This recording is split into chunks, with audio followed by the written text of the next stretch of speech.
எங்களுக்குன்னு ஒரு கூட்டம் இருக்குது, எங்களுக்குன்னு ஒரு கொள்கை இருக்குது, எங்களுக்குன்னு ஒரு சங்கம் இருக்குது. சங்கமா? எல்லாரும் லைக் அண்ட் சப்ஸ்கிரைப் பண்ணுங்க நம்ம channel.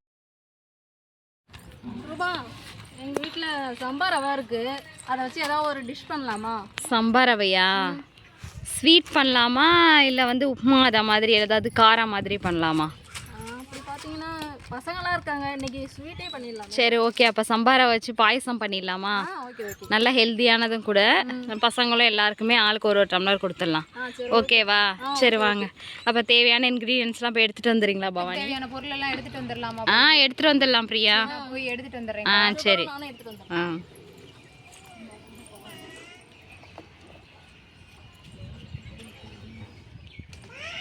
Hi friends, welcome to எங்க ஸ்ட்ரீட் சமையல். ஹாய் ஃப்ரெண்ட்ஸ், வெல்கம் டு எங்க ஸ்ட்ரீட் சமையல். இன்னைக்கு நம்ம என்ன செய்ய போறோம்னா சம்பா கோதுமை வச்சு பாயசம் செய்ய. தேவையான பொருட்களை எல்லாம் பார்க்கலாம் வாங்க. தண்ணி, பால், சுகர், நெய், ஏலக்காய், கொஞ்சம் நட்ஸ் பவுடர் கொஞ்சம் எடுத்துக்கலாம், கோதுமை ரவை கொஞ்சம் எடுத்துக்கலாம், மில்க் மைட், பால். இன்னைக்கு என்னமோ கிளைமேட்டே பார்த்தீங்கன்னா ஒரு மாதிரி இருக்குது, மழை வர மாதிரியே இருக்குது. இப்போ பார்த்தீங்கன்னா 1 லிட்டர் பால் ஊற்றி நல்லா காய்ச்சிக்கலாம்.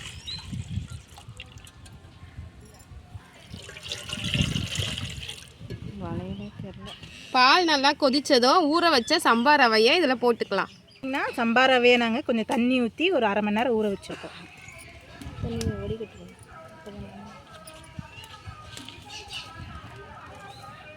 போட்டுக்கலாம்.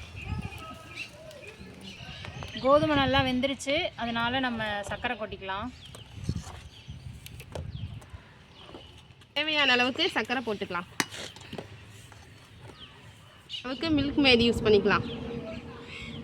இதில் எடுத்து போட்டுக்கலாம். நேற்று வரைக்கும் சொன்னீங்களா? நட்ஸு நட்ஸு அதுதான் சொல்லுங்கள். அருமையான கோதுமை ரவை பாயாசம் ரெடி. வாங்க சாப்பிடலாம். குடிக்கலாம். இது ரெடி ஆகிட்டு, இப்போ ரெடி ஆகிட்டு நம்ம சாப்பிட்டு பார்த்து டேஸ்ட் பார்த்துட்டு எப்படி இருக்குன்னு சொல்லலாம். இருக்கு சூப்பராக இருக்குது. நீங்களும் இதை வீட்டில் செஞ்சு பாருங்கள், நல்லா டேஸ்டியாக இருக்குது. இன்னைக்கு